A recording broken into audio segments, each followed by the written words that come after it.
오늘 본문을 보면 예수님께서는 베드로에게 천국의 열쇠를 주셨습니다. 이는 천국이 잠겨 있다는 것을 암시합니다.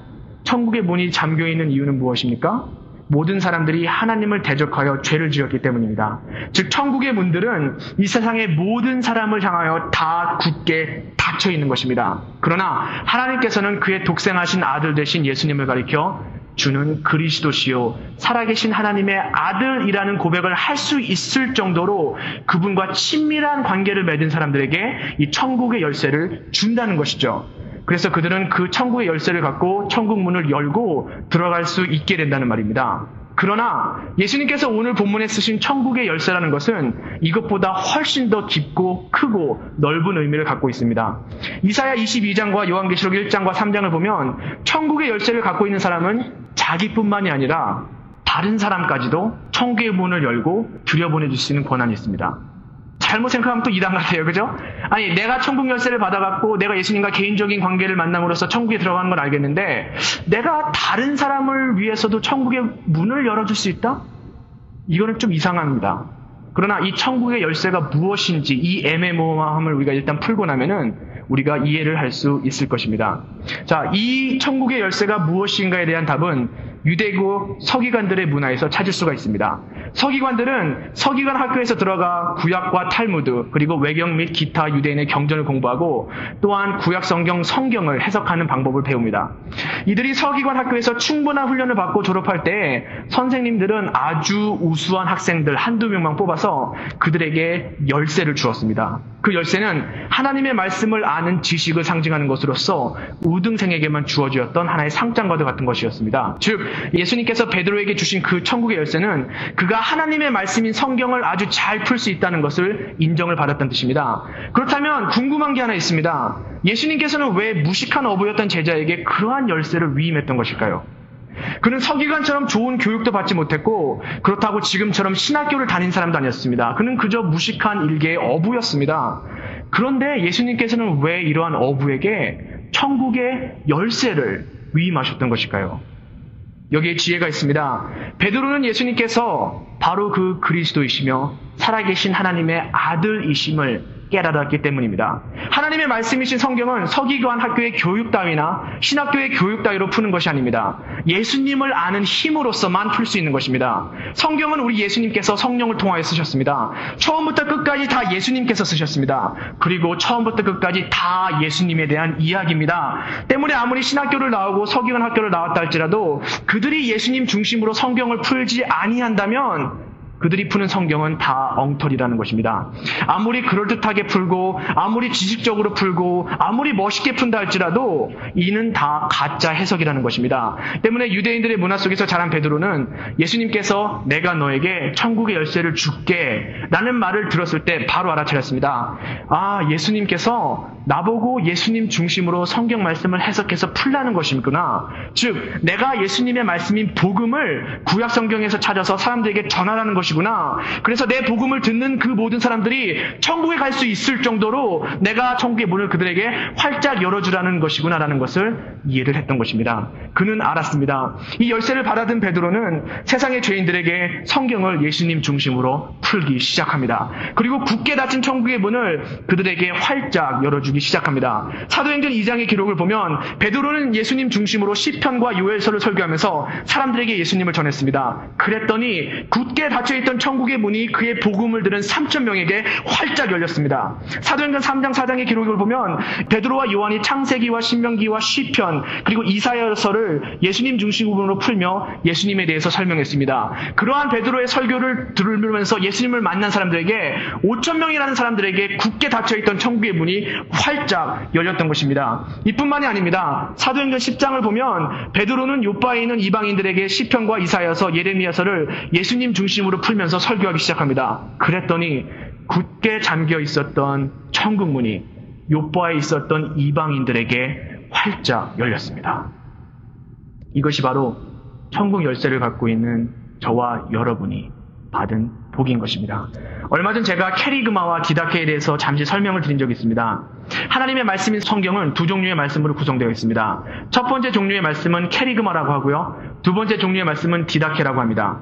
캐리그마는 예수님은 누구이시며 나와 어떠한 관계를 갖고 계신가를 나타내는 말씀이고, 디다케는 그 이외의 말씀을 나타냅니다. 그리고 여기에 아주 중요한 비밀이 있다고 제가 또한 말씀드렸습니다.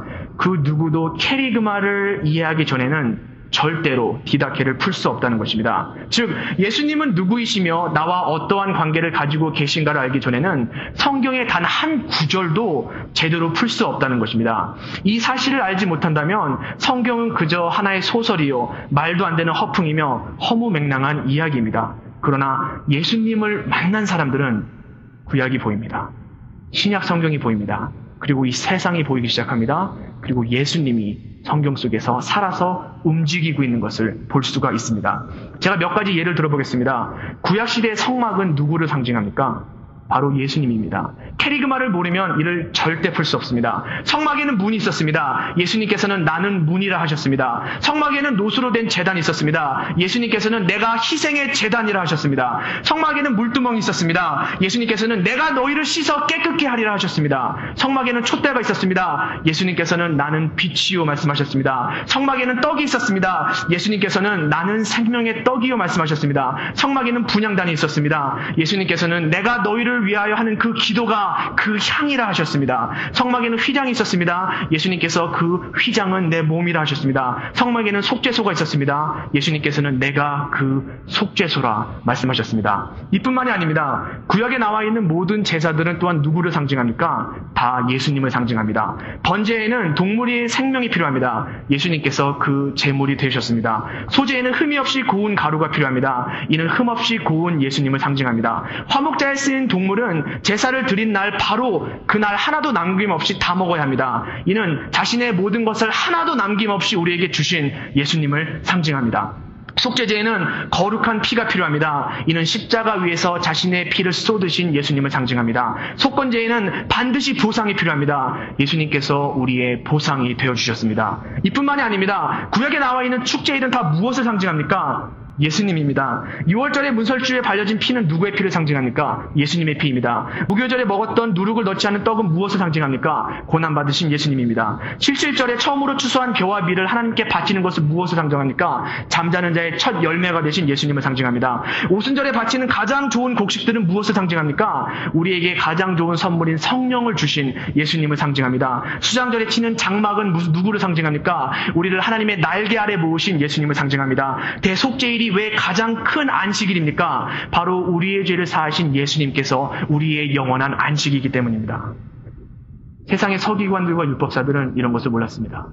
그들은 이러한 비밀을 전혀 알지도 깨닫지도 못했습니다.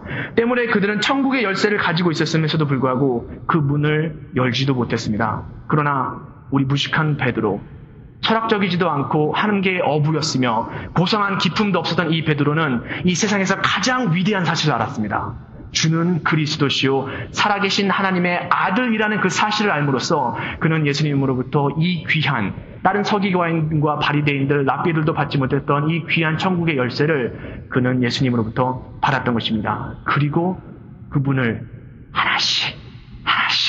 하나씩 따서 이방인들과 유대인들과 헬라인들에게 그분을 활짝 열었습니다.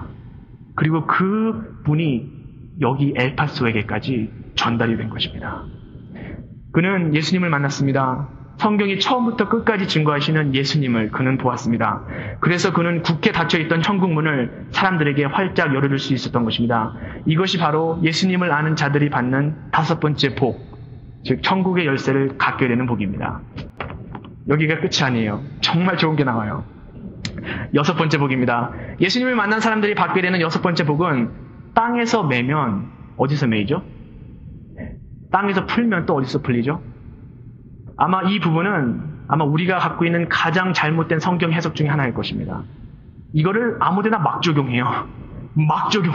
그러면서 안 되면 막 원망하고 이게 왜 이래? 난 성경 말씀대로 했는데 성경 말씀을 적용하기 전에 그 말씀이 무슨 뜻을 갖고 있는가를 먼저 알아야 됩니다. 이 말씀은 정말 귀한 말씀이에요. 그리고 이 선물은 정말 귀한 선물입니다. 우리가 아무데나 막 적용하지 말고요. 이 본문이 정말 우리에게 뜻하는 이 축복이 무엇인가를 우리 한번 들어보도록 하겠습니다. 예수님을 만난 사람이 받게 되는 6번째 복은 땅에서 매면 하늘에서도 매이고 땅에서 풀면 하늘에서도 풀린다는 복입니다. 그렇다면 이는 무슨 복을 나타내니까? 분명히 무지하게 좋은 복을 나타내는 건 맞아요. 그죠? 그렇다면 이 복은 무슨 복을 우리에게 나타내는 것입니까? 무엇을 메고 푼다라는 표현은 헬라어의 데오, 카이, 루오입니다. 이는 유대인들에게 있어서 참으로 친숙한 표현입니다. 이 표현은 무엇을 금하고 무엇을 허락한다는 뜻입니다. 어떠한 것을 허락하고 어떤 것을 금한다라는 뜻입니다. 즉 이것은 내가 무엇을 금하고 무엇을 허락한다라는 관용어였던 것이죠. 예를 들어 나는 네가 이것을 하는 것을 묶을 거야. 그러면은 난 네가 이것을 하는 것을 허락하지 않을 거야라는 뜻입니다. 나는 네가 이것을 하는 것을 풀 거야. 그거는 난 네가 이것을 할 수 있도록 허락을 할게. 바로 이런 뜻입니다. 역사가 요세푸스도 무엇을 메고 무엇을 푼다라는 표현을 허락과 금지의 표현으로 종종 사용했었습니다. 그리고 이집트의 여왕 아이시스도 자기가 세운 동상 밑에 나는 이 나라의 여왕이다 때문에 내가 매는 것은 그 누구도 풀 수 없다라고 썼습니다. 즉 나는 이 나라의 여왕이기 때문에 내가 금지하는 것은 누구도 할 수 없고 내가 허락하는 것은 너희가 할 수 있다라는 것입니다. 이처럼 이 단어는 유대인들의 일생생활에 아주 친숙한 표현이었습니다. 그렇다면 예수님께서는 어떠한 뜻으로 이 표현을 사용했던 것일까요?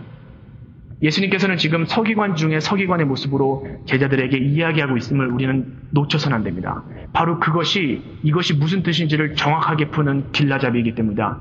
예수님께서는 지금 계속 천국의 열쇠를 하시면서 이거 무엇을 묶으면 하늘에서도 묶이고 무엇을 풀면 하늘에서도 풀린다고 연결시켜서 말했습니다. 그렇기 때문에 예수님께서 서기관의 모습으로 이 표현을 했다는 것을 우리는 알아야 합니다. 유대에서 이 묶고 푼다라는 표현이 가장 많이 사용되어진 곳은 바로 서기관 학교입니다. 그 당시 서기관들은 성경을 쭉 놓고 사람들과 함께 해석을 하다가 난관을 만나면 서로 머리를 맞대고 여러 가지 가능한 해석들을 내어놨습니다. 내가 볼 때 이 구절은 이렇게 해석해야 돼. 아니야, 내가 볼 때 이 구절은 이렇게 생각해야 돼. 그렇게 서로 말을 주고받으면서 이 성경을 해석하다가 좀 이단적인 요소가 나오거나 좀 이상한 요소가 나오면 랍비들은 서로에게 이야기했습니다. 야, 난 지금 네가 풀었던 그 성경 해석을 묶을 거야. 그거는 지금 네가 한 성경 해석은 옳지 않아. 잘못된 거야. 그거는 잘못됐어. 즉 잘못된 성경 해석을 금지할 때 썼습니다.